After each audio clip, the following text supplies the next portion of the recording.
నమస్తే, welcome to our channel. నేను పద్మిని. ప్రస్తుతంతో పాటు ప్రముఖ ఆధ్యాత్మికవేత్త, సూర్య ఉపాసకులు, Sun Spiritual Society founder Vikramaditya గారు మనతో పాటు ఉన్నారు. మాట్లాడదాం సార్. నమస్తే సార్. సూర్యోస్మితల్లి సార్, పొద్దున ఒక కాల్ వచ్చింది, చాలా విచిత్రంగా అనిపించింది. దానికి మీరు ఏదో ఒకటి చెప్పాలి సార్. ఆవిడ ఏమన్నారంటే, నాకు రోజు కలలో అమ్మవారు కనిపిస్తున్నారు, ఇంట్లో కూడా అమ్మవారు తిరుగుతున్నారు. బాగుంది, సూపర్ అని అనుకున్నా. కలలో కనిపిస్తున్నారు, ఓకే, ఇంట్లో కూడా తిరుగుతున్నట్టు ఏమైనా మరి శబ్దాలు వినపడుతున్నాయి, ఏవో సంథింగ్ ఏదో ఉంది. నేను ఏం డీటెయిల్స్ అడగలేదు. వెంటనే ఇదేమైనా అపచారమా, ఇదేమైనా నాకు కష్టాన్ని తీసుకొస్తుందా? నేను ఇలా ఇంత ఎక్స్ప్రెషన్ ఇచ్చి ఇంకొంచెం గట్టిగా ఇచ్చా. ఇదేమైనా అపచారం, ఇదేమైనా దోషమా, ఇది నాకేమైనా కష్టాలు వచ్చేస్తాయా ఇలా కనపడితే అని అంటే నేను ఆశ్చర్యపోయాను. అసలు ఏమిటి దీని ఆంతర్యం? మీరైతే ఎలా అర్థం చేసుకుంటారు దీన్ని, ఈ మనస్తత్వాన్ని? అంటే ఇంకా మనం దైవత్వం గురించి పూర్తిగా తెలియకుండానే మాట్లాడుతున్నాం. పరిణితి చెందలేదు ఆబ్వియస్ గా. ఆధ్యాత్మికత అంటే అమ్మవారు ఇంట్లో తిరగడం, అమ్మవారు కల్లో కనిపించడం కాదు. అసలు ఇప్పుడు మనం ప్రకృతిలో ఒక శక్తి ఉంది, అది స్త్రీ రూపంగా మనం అమ్మవారిగా మాట్లాడతాం. సమయాన్ని పరమేశ్వరుడిగా తీసుకుంటాం. ఈ సమయానికి శక్తికి మధ్యలో ఆ గ్యాప్ ఏదైతే ఉందో అది వ్యాప్తి విస్తరించి ఉన్నదాన్ని విష్ణుమూర్తిగా. వాళ్ళకి ఏమైనా రూపాలు ఉన్నాయా? రూపం లేదు.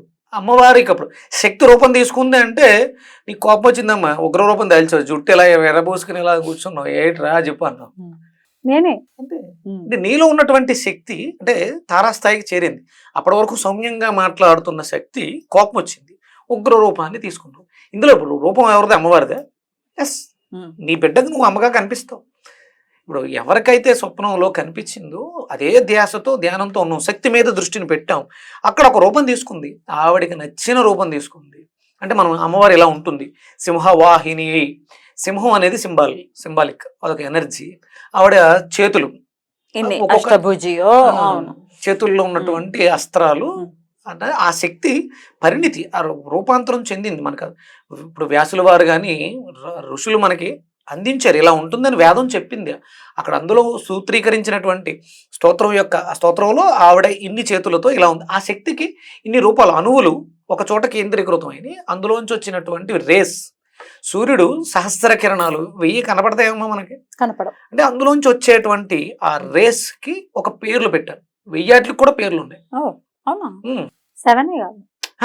మనకి మామూలుగా 12 మిత్ర కిరణం, రవి కిరణం, సూర్య, ఇలా పేర్లు ఉన్నాయి. అలాగా సహస్ర కిరణాలకి కూడా పేర్లు ఉన్నాయి. అంటే ఆ కిరణంలో ఉండేటువంటి క్వాలిటీకి ఆ పేరు. ఉదయం వచ్చే కిరణం మిత్ర, సౌమ్యంగా ఉంటుంది, బాగుంటుంది, మిత్రుడు మనకు ఫ్రెండ్ ఏవైతే ఇస్తాడో అవన్నీ ఆ కిరణంలో ఉంటాయి. రవి, సూర్య అంటే స్తుతించేవాడిని. ఏదైనా అంటే అవసరం, ఇది మాకు కావాలి చేసి పెట్టు అని ఎప్పుడు స్తుతిస్తాం అవతల వాడి దగ్గర ఉన్నప్పుడు. ఆ క్వాలిటీ ఆయనలో ఉంది కాబట్టి సూర్య. హిరణ్య గర్భుడు అంటే గర్భంలో ఆయన లోపల ఎక్కడో బంగారు ఉంది, లేకపోతే బంగారాన్ని ఆయన కిరణం ద్వారా తయారు చేస్తాడు. అది గర్భం అంటే లోపల మధ్యలో ఈ కెమికల్ రియాక్షన్ జరిగి బంగారం తయారవుతుంది ఆ కిరణం పడడం వల్ల. మరీచి, ఆదిత్య, సవిత్ర, అర్క, ఇవన్నీ నామాలు. అంటే ఇలాగా అమ్మవారు కూడా దుర్గగా శక్తి, ఆవిడ ముందు పార్వతీదేవి. ప్రధానంగా ఉండేది పార్వతీ పరమేశ్వరులు. శక్తి సమయము వెళ్ళి ఆవిడ రూపాన్ని మార్చుకుంది, దుర్గగా మార్చుకుంది, లేకపోతే రాజరాజేశ్వరి. ఆవిడ సైన్యం, ఆయనలోంచి వచ్చినటువంటి ఒక క్వాలిటీ, దుష్టగుణాలు బాగా పెరిగిపోతున్నాయి. వారాహి రూపంలో వచ్చి దుష్టులు శిక్షిస్తుంది, ఒక్కొక్క రూపం. ఇవన్నీ మనం ఆ శక్తికి ఇచ్చినటువంటి రూపాలు. ఇప్పుడు ఆవిడకి ఆ ధ్యాసలో ఉంది, ఇంకా పరిణితి చెందలేదు. ఇంకా అమ్మవారు ఒక రూపాన్ని తీసుకుని నా కల్లో కనిపించింది. గుడ్, మంచిదే, బాగుంది, ఓకే, కనిపించింది. ఇది ఇల్యూజనా లేకపోతే నిజంగా కనిపించింది అనేది పక్కన పెడితే, ఈ దోషమా, నాకేమైనా కష్టాలు వస్తాయా అనటాన్ని ఎట్లా అర్థం చేసుకోవాలి? అదే అంటే ఇంకా ఆవిడ పరిణితి చెందలేదు. అమ్మవారు కనిపిస్తే చెడు ఎందుకు జరుగుతుంది అమ్మా? అదే ఆవిడే దుష్ట శిక్షణ. అంటే నీకేమైనా చెడు జరగబోతుంది అని ఇండికేషన్ ఏమో. నేనున్నాను అంటే లోపల నీలో నిద్రావస్థలో ఉన్నటువంటి శక్తి ఒక రూపాన్ని నీకు కళ ద్వారా చూపించడం జరిగింది. మంచే జరుగుద్ది అంటే ఏం ఆలోచిస్తున్నావు? అదే ఇంట్లో తిరుగుతున్న నాకు అమ్మవారు తిరిగేటటువంటి పరిస్థితి ఉంది, మాకు తెలుస్తోంది అని మనం కూడా ఒకసారి గుర్తుందా, ఒక ఆవిడ మనం మాట్లాడాం లైవ్ లో, ఫ్లైట్ లో వెళ్ళేటప్పుడు కూడా పక్కనే ఉంది నాకు నా శక్తి కృష్ణుడు ఆవిడ అమ్మవారేనా? ఓకే, అమ్మవారే నాతోటే ఉంటుంది ఎప్పుడు శక్తి. ఇట్లా ఫీల్ అయ్యే వాళ్ళు చాలా మంది ఉంటారు. గజ్జల సౌండ్ వినపడుతుందనో, ధూపం ఆ స్మెల్ వస్తుందనో, ఇట్లా సుగంధాలు వస్తున్నాయి. ఇవన్నీ అమ్మవారి కిందే కన్సిడర్ చేసుకుంటే అసలు ఇది నిజంగా జరుగుతుందా, ఇల్యూజన్ కింద కన్సిడర్ చేసుకుంటే? పవర్ అమ్మా, పవర్. పాజిటివ్ ఎనర్జీ ఉన్న చోట ఫ్రాగ్రెన్స్ ఉంటుంది, సువాసన ఉంటుంది. నెగిటివ్ ఎనర్జీ ఉన్న చోట దుర్గంధం ఉంటుంది. మీ ఇంట్లో ఆ శబ్దాలు, అది మంచి శ్రావ్యంగా ఉంది శబ్దం, గజ్జల సౌండ్ శ్రావ్యంగా ఉంది, అది పాజిటివ్ ఎనర్జీ. నెగిటివ్ భయపడాల్సిన అవసరం ఉంది? అసలు అమ్మవారు మనల్ని ఏమీ చేయదు. అమ్మ శక్తి మనల్ని అందరినీ రక్షించడానికి సర్వవ్యాప్తమై ఉంది, ప్రతి చోట ఆవిడే ఉంది. ఆవిడ ఏదో చేసేస్తని అనుకోవడం భ్రమ. అవి వినిపిస్తున్నాయి, సంతోషం. అంటే మన ఆలోచన ఒక రూపాన్ని తీసుకుంటుందమ్మా. అంటే నేను ప్రాణిక్ హీలింగ్ పరిభాషలో మాట్లాడుతాను. ఆలోచన ఒక రూపాన్ని తీసుకుంది, అదే ఆలోచన చేస్తూ ఉంటే ఇది బీన్గా ఉండి ఎంటిటీ అవుతుంది.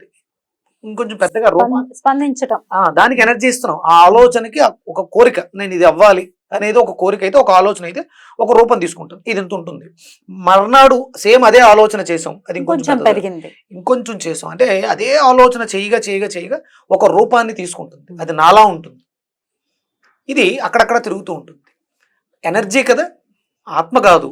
ఇది ఒక ఎనర్జీ, అది అక్కడక్కడ తిరుగుతూ ఉంటుంది. అది తిరిగినప్పుడు అది కదపడానికి అవకాశం ఉన్నవన్నీ కదులుతాయి. ఒక కప్పుని కదపలేదు, బరువుగా ఉంటుంది కాబట్టి. తేలిగ్గా ఉండేవన్నీ కదులుతూ ఉంటాయి. అక్కడ ఏమన్నా వాయువ్యంలో బెల్స్ అవి ఉన్నాయి అనుకో, గాలికి కదులుతాయి.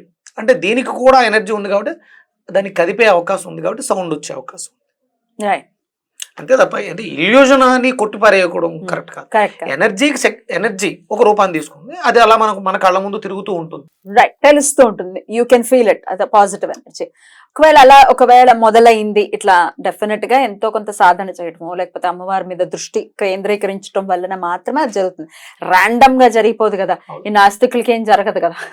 అట్లాగే నిజంగా పూజ, పెద్ద పెద్ద పూజలు చేసే వాళ్ళకి కూడా ఇదేమి అలా ర్యాండమ్ గా జరగదు. ఒకవేళ ఇలా జరుగుతోంది, వాళ్ళు కళలో రెగ్యులర్ గా అమ్మవారిని చూడటం కానీ, అయ్యవారిని ఏదైనా రూపాన్ని రెగ్యులర్ గా చూడటం, ఇంట్లో ఇలా అమ్మవారిని ఫీల్ అవ్వటం లాంటిది జరిగితే ఎట్లాంటి విధి విధానాలతో మనం నడుచుకోవాల్సి ఉంటుంది?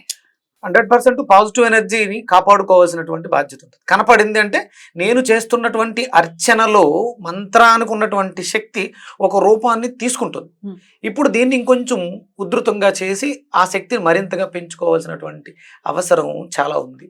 ఇక్కడ మంచి ఆచరణ సత్కర్మలు జరుగుతున్నాయి, దాని ద్వారా ఒక పాజిటివ్ ఎనర్జీ క్రియేట్ అవుతుంది, రూపాన్ని తీసుకుంటూ ఉంటుంది. దాన్ని ఇంకొంచెం పెంచాలి, బాధ్యత పెరిగింది, నీకు ఆవిడ కనిపిస్తుంది, ఇంకొంచెం బెటర్ గా ఉండాలి, ఇంకొంచెం బెటర్ గా.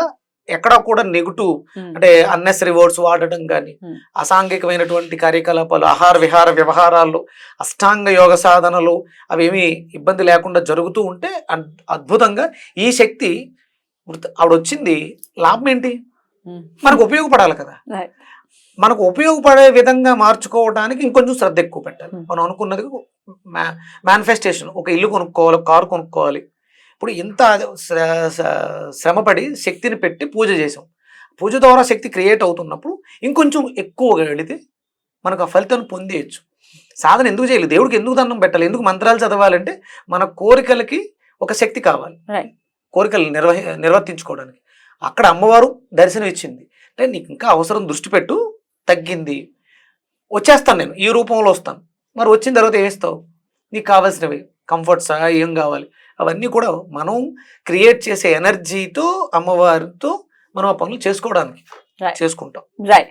సో డెఫినెట్ గా ఇంకాస్త ధర్మబద్ధంగా ఉండాలి, ఇంకాస్త జాగ్రత్తగా జీవన విధానం ఖచ్చితంగా ఉండాలి. ఆచరణ, మనం ప్రతినిత్యం చేసే అనుదిన ధర్మాలు ఉంటాయి, ఆ ధర్మాలు తప్పకుండా ఉండాలి. తప్పకుండా. చాలా బ్యూటిఫుల్ గా ఎక్స్ప్లెయిన్ చేశారు. మరి ఈ టాపిక్ కి సంబంధించి ఇంకేమైనా మీకు సందేహాలు ఉన్నా, మీకు ఇట్లాంటివి అవుతాను సార్, మీరు మీ సమాధానం డెఫినెట్ గా నెక్స్ట్ వీడియోస్ లో. రైట్, థ్యాంక్ యూ సార్, నమస్తే.